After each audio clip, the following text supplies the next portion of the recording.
गगन वेद प्रकाशा।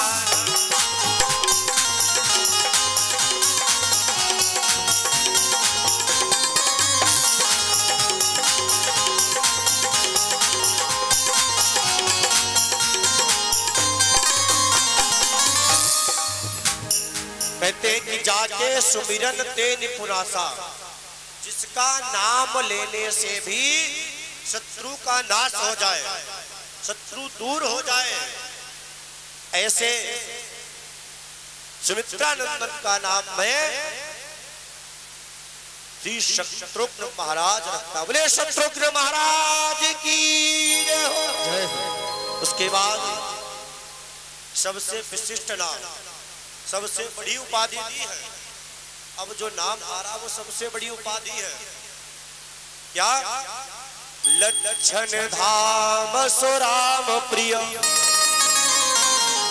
सकल जगत आधार, गुरु वशिष्ठ तेहि राखा लक्ष्मण नाम।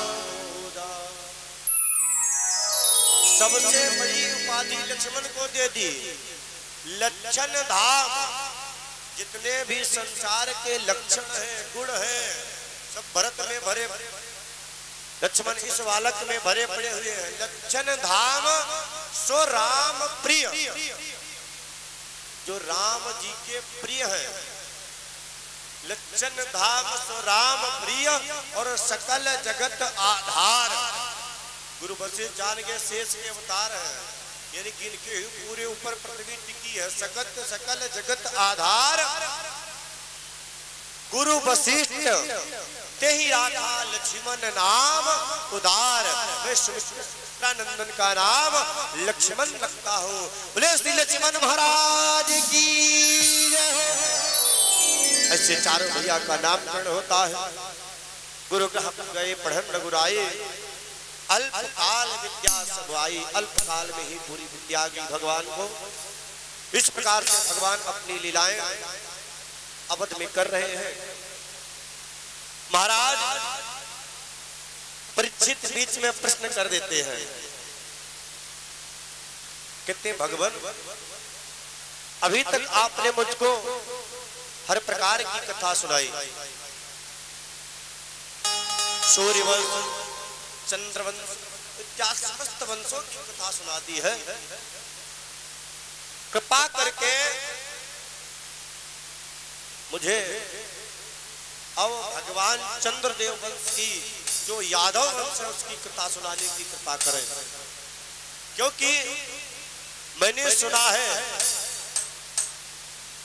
कि वो कथा लीला पुरुषोत्तम है। देखिए कहा गया कि राम कृष्ण तो एक है। एक महाकवि कहते हैं कि राम कृष्ण तो एक है, अंतर नहीं विशेष। राम और कृष्ण में कोई अंतर नहीं है। इनके नयन चंचल चपल चकोर है और उनके नयन गंभीर।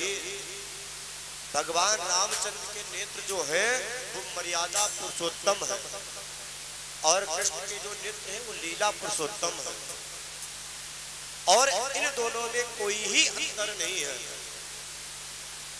इसीलिए दोनों एक जैसे हैं।